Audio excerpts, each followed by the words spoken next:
अस्सलाम वालेकुम वरहमतुल्लाहि वबरकातुहू। औरतें मस्जिद जा सकती हैं या नहीं? अगर मस्जिद जाएंगी तो किन शराइतों के साथ जा सकती हैं? और मस्जिद जो ना जाने का हुक्म है तो उसकी दलील क्या है, ये बात मैं आपके सामने बयान करने वाला हूँ। और सबसे ज़्यादा अहम बात जो मैं वीडियो के लास्ट में करने वाला हूँ कि इसमें मेरा मतमईन नज़र ऐसा है कि किसी को कोई एतराज़ नहीं होगा इंशाअल्लाह।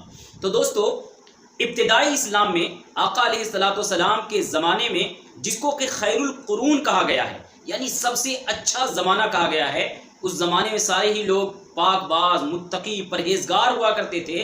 और उस ज़माने में कोई फितना फसाद नहीं था। उस ज़माने में औरतें मस्जिद के अंदर जाके मर्दों के साथ नमाज अदा करती थी, यानी औरतों की सफ़ अलग होती थी, मर्दों की अलग होती थी, लेकिन उसी मस्जिद में एक ही साथ वो नमाज अदा किया करती थी। आका अलैहिस्सलाम इमाम होते थे, औरतें मुक्तदी हुआ करती थी। सिर्फ एक वाक़या मिलता है उस ज़माने में जो तिरमिज़ी शरीफ के हदीस नंबर 1454 में है, और सुनन अबू दाऊद की 4379 पर एक हदीस मिलती है कि एक औरत नमाज अदा करने के लिए जा रही थी और रास्ते में उसके साथ किसी ने ज़बरदस्ती कर ली। सिर्फ ये एक वाक़या उस ज़माने में मिलता है, उसके अलावा कोई वाक़या नहीं मिलता है। ये वक्त गुजरा, हज़रत सैयदना अबू बकर सिद्दीक़ का ज़माना आया। उस ज़माने में भी लोग बड़े मुत्तकी परहेजगार थे, औरतों की जानिब निगाह उठाकर नहीं देखा करते थे। लेकिन हज़रत उमर का ज़माना आते आते लोगों में फितना बर्पा हो गया, औरतें थोड़ा बन सवर के सज झज के जाने लगी। ये मामला जब हज़रत उमर रज़ियल्लाहु ताला अन्हु ने देखा तो उन्होंने समझा कि अगर इस बाब को, इस दरवाजे को इसी जगह बंद कर दिया गया तो ये हमेशा के लिए बंद हो जाएगा, वरना आने वाले वक्त में अगर इसको बंद किया जाएगा तो लोग एतराज़ करेंगे। क्योंकि हज़रत उमर का दरवाज़ा बंद करना ये रसूलुल्लाह सल्लल्लाहु अलैहि वसल्लम की सोच के मुताबिक था कि अगर हज़रत उमर रज़ियल्लाहु ताला अन्हु ने जो फैसला कर दिया है, अगर हुजूर पाक सल्लल्लाहु अलैहि वसल्लम का ज़माना होता तो वो भी यही फैसला देते। और इसकी दलील क्या है? हज़रत सैयदा आयशा सिद्दीक़ा रज़ियल्लाहु ताला अन्हा के पास औरतें गईं, कहा कि सैयदा आयशा, आका अलैहिस्सलाम के ज़माने में हम मस्जिद जाया करते थे, नमाज अदा किया करते थे, और हज़रत अबू बकर सिद्दीक़ के ज़माने में भी हम मस्जिद जाया करते थे, लेकिन आज हज़रत उमर ने, अमीरुल मोमिनीन ने हमें मस्जिद में जाने से रोक दिया है।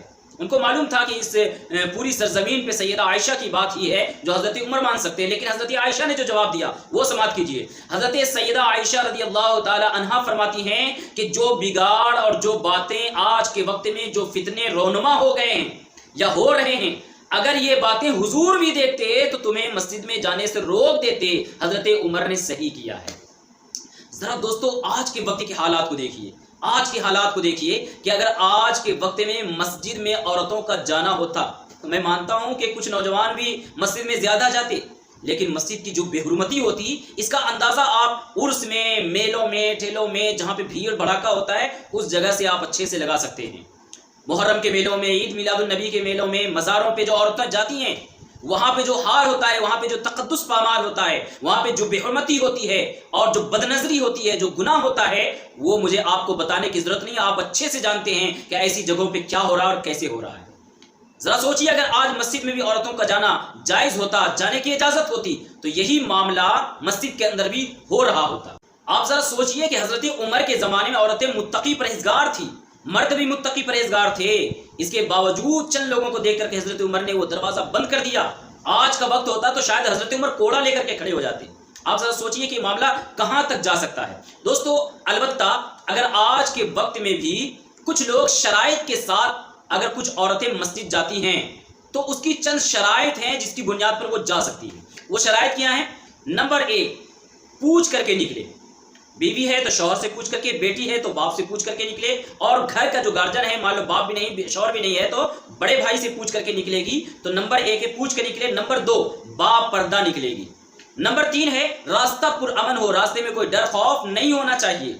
और नंबर 4 है किसी महरम का साथ होना चाहिए, और या किसी अमीना औरत, अमानतदार औरत, कोई मुत्तकी परहेजगार अच्छी औरत अगर साथ हो तो भी जायज़ है। नंबर 5 है मस्जिद में मर्द और औरत का इख्तिलात ना हो, मर्द और औरत का इख्तिलात ना हो। अभी समझाता हूं मैं आपको। नंबर 6, सिर्फ नमाज के लिए पहुंचे और कोई नियत ना हो, ऐसा ना हो कि जाएंगे, थोड़ा सहेलियों से मुलाकात होगी, थोड़ा गपशप हो जाएगा, थोड़ी बातचीत हो जाएगी, थोड़ी अटकेलियां कर लेंगे, ये नियत होगी तो जाना जायज़ नहीं है। नंबर 7, नमाज के बाद फौरन घर पहुंच जाए, ये भी ज़रूरी है।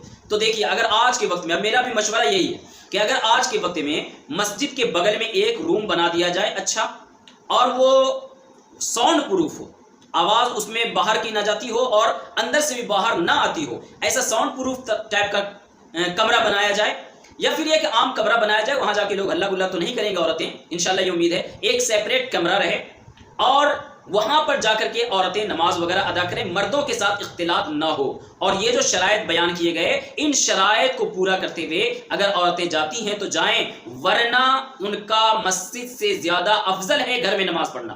اور یہ بھی بیان کیا گیا کہ گھر میں بھی دلان پہ نماز پڑھنے سے بہتر ہے اس کو اندر نیچے نماز پڑھنا، نیچے برآمدے میں پڑھنے سے بہتر ہے اس کا گھر کے اندر نماز پڑھنا، جہاں پر کہ وہ زیادہ سے زیادہ چھپ سکے، زیادہ سے زیادہ پردے میں رہ کر کے نماز پڑھ سکے۔ تو دوستو آپ ذرا اس بات کا تصور کیجئے کہ جب ہماری ماں بہنوں کو، ہماری عورتوں کو، ہمارے اسلامی بہنوں کو مسجد میں جانے سے روک دیا گیا، ایک خیر کے کام سے روک دیا گیا کہ مرد و عورت کا اختلاط نہ ہو، گناہ کے کام نہ ہو جائیں، تو آپ ذرا سوچئے کہ کیا وہ اسلام یوں ہی بے پردہ مارکیٹ میں نکلنے کی اجازت دیتا ہوگا؟ یہ اسلام مزاروں پہ عورتوں کو جانے کی اجازت دیتا ہوگا؟ کیا یہ اسلام میلوں میں عورتوں کو جانے کی اجازت دیتا ہوگا؟ اس اسلام نے جو کچھ کیا ہے عورتوں کی حفاظت کے لیے کیا ہے، عورتوں کے حفاظت اور تحفظ کے لیے کیا ہے، اس اسلام نے آپ کو عزت اور عظمت عطا فرمائی ہے۔ اگر آپ گہرائی سے سوچیں گے تو اس اسلام نے آپ کو دنیا کی نظروں سے بچا لیا اور ایک محفوظ اور عزت دار مقام عطا فرما دیا ہے۔ دوستو سمجھنے والے کے لیے تو دو لفظ ہی کافی ہے، اور نہ سمجھوں کے لیے تو پھر پوری دنیا کی دلیل بھی کافی نہیں ہو سکتی ہے۔ آپ سے گزارش ہے کہ اس ویڈیو کو زیادہ سے زیادہ شیئر کر دیں، اور چینل پر نئے ہیں تو چینل کو سبسکرائب کر کے بیل آئیکن دبا دیں تاکہ جو بھی ویڈیو ڈالیں پہلے آپ تک پہنچے۔ دعا میں یاد رکھیے دوستو، اور کوئی بھی سوال کرنا ہو تو کمنٹ باکس میں پوچھیے، انشاءاللہ اس کے جواب دینے کی ہم کوشش کریں گے۔ السلام علیکم ورحمۃ اللہ وبرکاتہ۔